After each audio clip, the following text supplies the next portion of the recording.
One of the most frequently asked questions I've gotten over the years by both students and teacher trainees is, what is the correct way to warm up my voice before a performance, for an audition, or even practicing a new song? In other words, how do I ensure my voice is as free and natural and ready to sing as possible, so I'm not fighting my own habits or tensions? A frustrating and all too common mistake among inexperienced teachers is that they have their students jump right into singing the song after barely warming up the voice.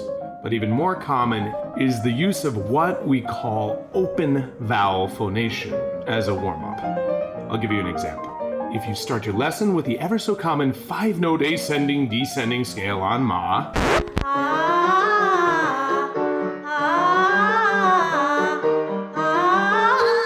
you are asking for so many layers of coordination to take place at once. You might as well already be singing the song. I mean, we've got pitch accuracy at full volume, resonance balance, registration balance, singing into your uppermost range, all the while trying to isometrically hold one of the most problematically variable open vowels.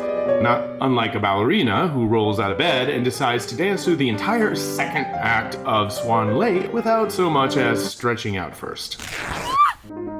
Now, I'm sure there are some voices that can handle this, but having personally worked with over 4,000 singing clients at all levels of talent and experience, I have yet to run across one who could pull it off, myself included.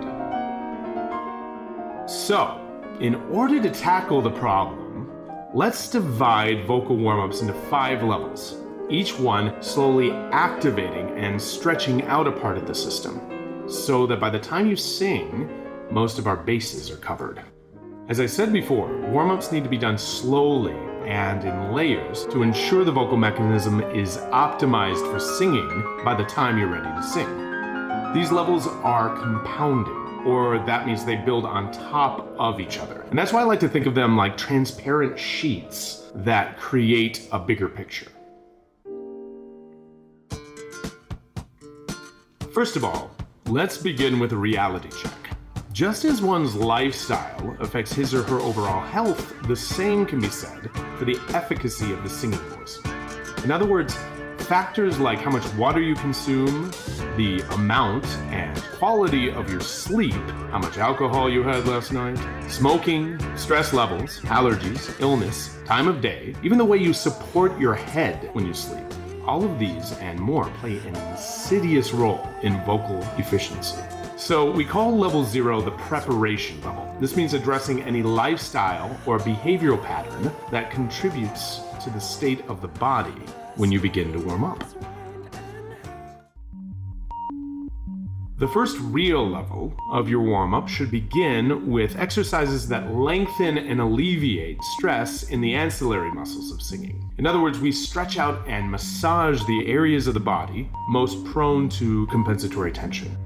This includes both the overall torso and hips, as well as the specific areas of the neck and jaw and tongue and even the laryngeal muscles themselves.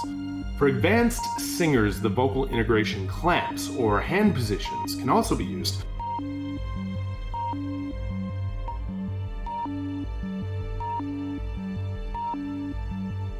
Level 2 adds breath. As air is the motor of singing, it is important to both isolate and strengthen its function and endurance. In level 2, we don't want the vocal folds to come together yet. So breathing exercises that also make sound are not pure isolation exercises by definition. That comes later. There are 2 categories of breathing exercise: short form and long form. Short form breathing exercises are meant to invigorate pulmonary function and agility.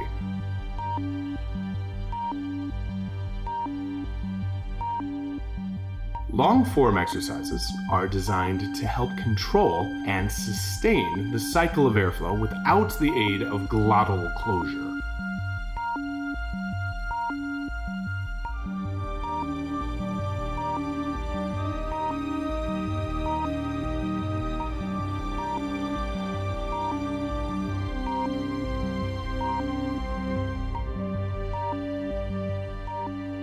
Level 3 adds sound.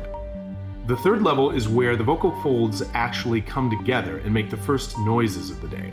These should be quiet sounds at first, in lower registers, and then slowly include middle and slightly higher registers.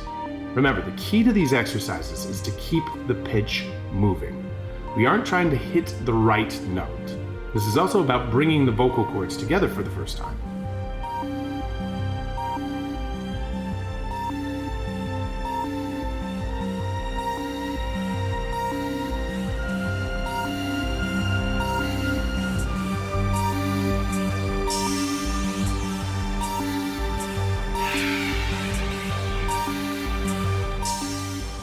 Level 4 adds pitch.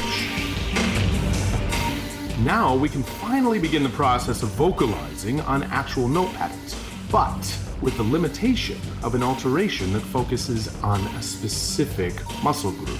By the way, this is the first category of singing where you should begin vocalizing in your extreme ranges. Because you're utilizing alterations or filters, it's a more protected way of testing the range. Even so, I still always encourage singers to vocalize lower in their range before higher. This allows excellent pharyngeal shape modeling, or stretching the relative throat and mouth shapes needed for higher range execution without taxing the vocal folds or tiring them out.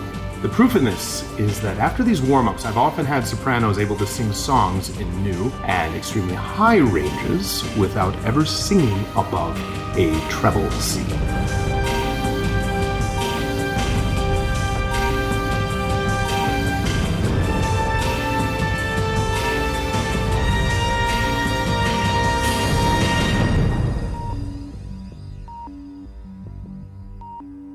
Level 5 adds open sound. It isn't until the 5th level that we actually arrive where most lessons begin. As long as you've taken care to thoroughly stretch out, invigorate the athleticism, and differentiate the intrinsic muscles from the compensatory, now you're ready to fully sing. Kept telling me to let her out, let her out. What was I going to do? Disappoint him? Yes. Because efficient singing requires the optimization of vocal resonance, many factors go into singing open vowels. That's why we save this for last.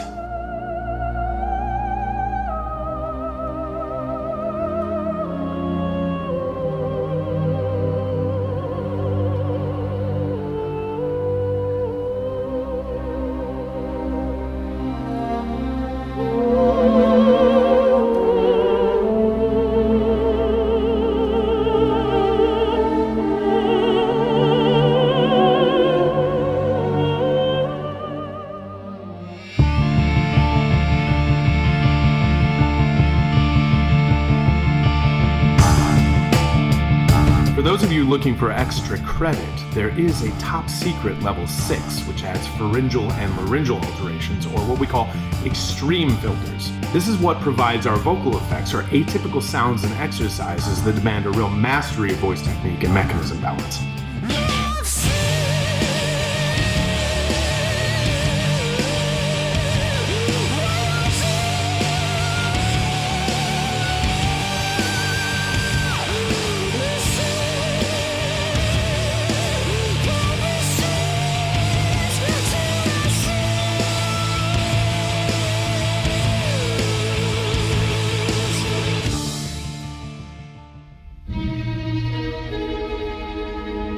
You should include at least 1 or 2 exercises from each category.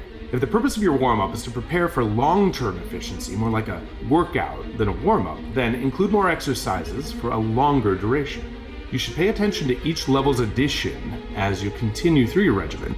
The important thing is not to push through or rush any individual exercise. The goal is to allow the functional muscles to both individuate and also act in a balanced tandem with each other. So if you want a voice that feels effortless, you can't attain it with extraneous effort. That kind of goes against the point.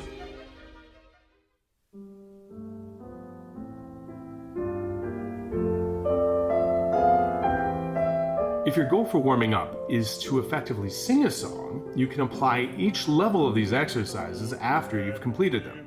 In other words, you can sing through the melody or mouth the lyrics of a song through a filter of each level. Let's say You're learning the classic Irish folk song Danny Boy. For level 1, there isn't much you can really do unless you want to stretch out while listening to the melody and imagining yourself singing through it, envisioning your muscles, releasing and balancing. For level 2, you can either silently mouth the words of the song to a slow metronome beat while breathing slowly through each phrase, or even pant every syllable of the song equally. For level 3, you can use exercises that involve sound but not pitch, like vocal fry, pulsation, or sirens, or sweeping gestures. Even try a speech gesture approach, which is in an exaggerated manner with connected vowels and sweeping phrases. Speak through the song like a bad Shakespearean orator overacting his big monologue. In level 4, we are singing pitches, but never on open vowels. Remember, there is always a filter or alteration that isolates a specific coordination while preventing the singer from concentrating on the beauty of the sound itself.